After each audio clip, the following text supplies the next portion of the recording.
안녕하십니까. T송입니다.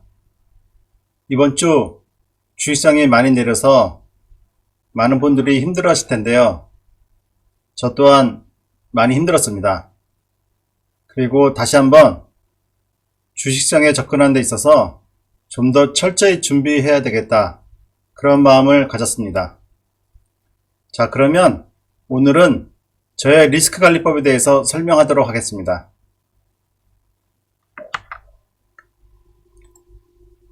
주식 투자자에게 리스크는 운명 같은 것입니다.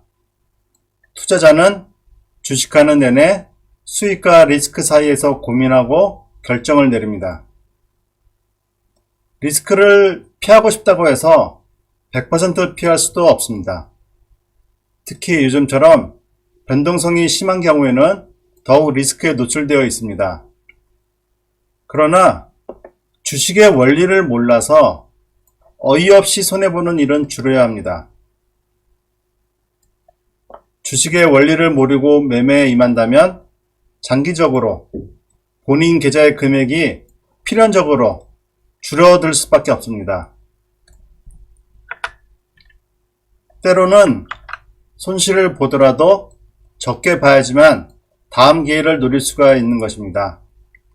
그리고 주식은 머니게임이자 심리게임이기 때문에 처음부터 정말로 저평가되고 성장성 있는 주식을 장기 투자하기로 작정하지 않는 한 본인이 잘 알지 못하면 상황이 더욱 어려워질 수 있습니다.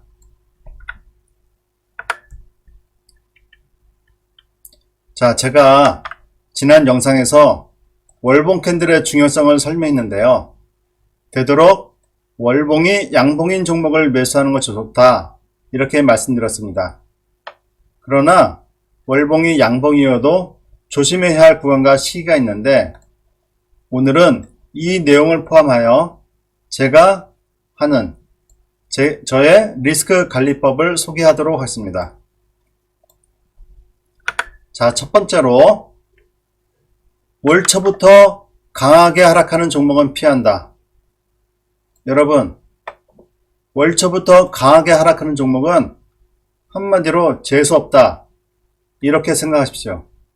아니, 생각하는 게 아니라 암기를 하십시오. 얼마나 그 회사의 주식이 주식이 뭐랄까요? 얼마나 관심이 없고 사람들이 팔고 싶으면은 월초부터 강하게 그걸 팔겠습니까? 그래서 월초부터 강하게 하락하는 종목은 한마디로 재수없다, 이렇게 암기를 하십시오. 제가 나중에 휴캠스의 예를 들어서 설명하도록 하겠습니다. 그리고 월봉이 음봉인 종목은 되도록 접근 금지, 같은 말인데요. 월초부터 강하게 하락하면 대부분 월봉이 음봉으로 계속 지속됩니다. 이런 종목은 되도록 접근 금지 하시고요. 자, 그런데 월초에 하락하는데 정말 사고 싶은 종목이 있다. 단지 강하게 하락하진 않지만은 조금씩 하락한다.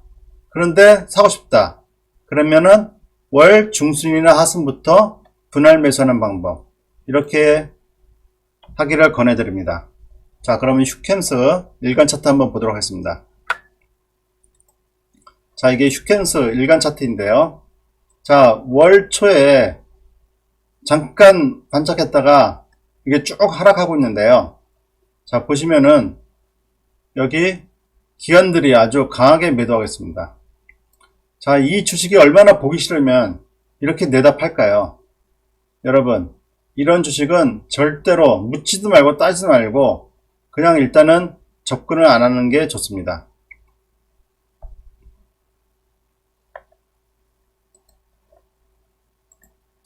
자, 그리고 두 번째로 1번과 비슷한 맥락인데요. 하락으로 쭉 내려가는 종목은 아예 안 보는 것이 좋습니다. 제가 보험주를 예를 들어서 설명하도록 하겠습니다. 그래서 하락으로 쭉 내려가는 종목은 보지 말고 상승 초입에 있는 종목을 찾아서 매수하자. 이게 두 번째 리스크 관리 방법인데요. 자, 그러면은 자, 현대해상 지금 일간 차트인데요. 자, 이게 쭉 내려가고 있죠.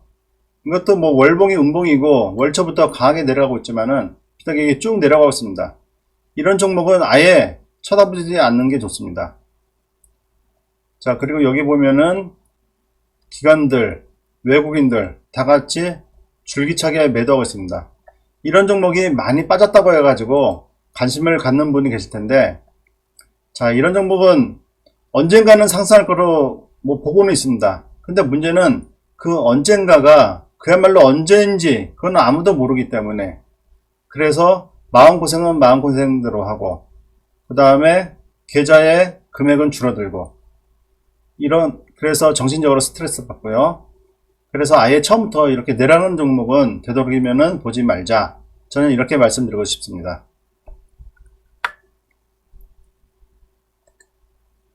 자, 그리고 세 번째, 이평선들 간의 이격도가 클 때는 조심하고 또 조심해야 되는데요. 자, 이평선 5일선과 21선의 이격도, 그리고 21선과 61선 간의 이격도, 그리고 때로는 조금 멀리 61선과 121선 간의 이격도도 봐야 합니다. 특히 주가가 21선 이평선에서 멀리 떨어진 상태에서는 5일선과 21선 이평선이 가까워지거나 주가가 21선 근처에 있을 때 매수하는 게 좋습니다. 자, 그러면 삼성전자의 차트를 한번 보도록 하겠습니다.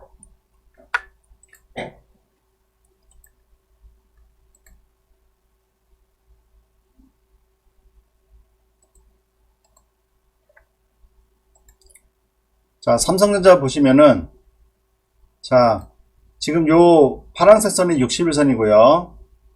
자, 요 빨간색 선이 21선.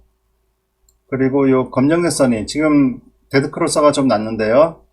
요게 이제 5일선입니다. 자, 5일선인데, 위에서부터 지금 내려왔죠. 자, 지금 이격대를 한번 보십시오. 이격대를 보시면은, 5일선, 그러니까 지난주부터 이렇게, 지난주 초부터 5일선의 이격도와 61선의 이격도 이렇게 상당히 차이가 많이 나지 않습니까? 이 얘기는 지금 단기간에 많이 올랐다는 얘기거든요. 단기간에 많이 올라서 이렇게 이격도가 벌어진 건데, 이렇게 이격도가 많이 벌어지면은 항상 주식이 하락하기 쉽습니다. 그리고 밑에 보면 또 기관들, 외국인들 이렇게 또 계속 매도하고 있었고요. 자, 그러니까 이렇게 이격도가 많이 벌어진 종목은 항상 조심하자.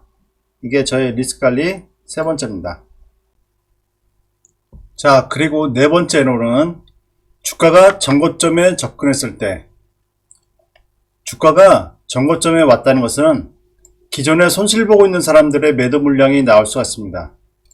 주가가 전고점을 뚫고 간다면 한 단계 레벨업 될 수 있지만, 전고점에서 막힌다면 한참 횡보하거나 하락할 수가 있습니다. 그러면 셀트리온 예를 들어서 설명하도록 하겠습니다. 자, 셀트리온 지난번에도 한번 말씀드렸는데요. 자, 이렇게 월초에는 이렇게 잘 올라갔습니다. 그러다가 이렇게 쭉 내려왔는데요. 자, 그런데 이렇게 올라갔을 때 여기서 보면은, 자, 옆으로 한번 보세요. 옆에 보면은 이렇게 전고점에 이렇게 주가가 다다르고 있죠. 자, 이럴 때는 여기에서 물린 사람들이 매도 물량이 나올 수가 있습니다. 그리고 아까도 말씀드렸다시피 지금 이렇게 이격도가 지금 벌어져 있죠. 61선과 21선 이렇게 이격도가 벌어져 있습니다. 이러면은 급락이 나올 수가 있습니다. 그러니까 전고점에다가 이렇게 이격도가 벌어져 있다. 이러면 두 개 다 문제가 되니 이런 주식들은, 이런 주식의 시기에 있는 종목들은 조심하자. 이렇게 말씀드리고 싶습니다. 자, 그리고 마지막인데요. 마지막으로는 과도한 밸류에이션. 자, 과도한 밸류에이션인데 이게 조금 어려운 문제인데요. 왜냐면은 요즘은 성장주에 대한 프리미엄을 많이 주기 때문에 과도한 밸류에이션, 고PR 종목도 시장에서는 때로는 인정받는 상황입니다. 그래서 그때그때 상황에 따라 가지고 제대로 대응을 해야 하는데요. 이게 말이 쉽지 실전에서는 참 어려운 문제인데요. 그래서 저는 일단 이렇게 하고 있습니다. 일단 과도한 밸류에이션의 종목은 피합니다. 그리고 이게 이제 엑기스인데요. 과도한 밸류에이션 종목이 이평선들의 이격이 큰 상황에 놓이면은 매수하지 않는다. 자, 저는 이렇게 결론을 내리고 있습니다. 자, 이게 무슨 말이냐면은, 자, 처음에 이렇게 5일선이 이렇게 올라갑니다. 5일선이 올라가고요. 자, 그리고 21선이 이렇게 쭉 따라서 갑니다. 그리고 마지막으로 61선이 이렇게 가는데요. 자, 이렇게 그 초창기 고밸류에이션의 종목이라도 이 초창기에는 큰 문제가 되지 않습니다. 이평선들의 간격이 좁고 이럴 때는 잘 가는데, 항상 이게 이평선들이 나중에 가면은 이 간격이 벌어지게 되어 있거든요. 급하게 빨리 올라갔다 보면은. 자, 이럴 때는 조심해야 된다는 얘기입니다. 이럴 때 주가가 올라왔는데 고밸류에이션 종목이다. 이럴 때는 주식을 매수하지 않는다. 이게 저의 마지막 리스크 관리의 5번째입니다. 자, 오늘은 제가 저의 리스크 관리법에 대해서 설명해 드렸는데요. 잘 적응하셔서 성공 투자하시기 바랍니다. 고맙습니다.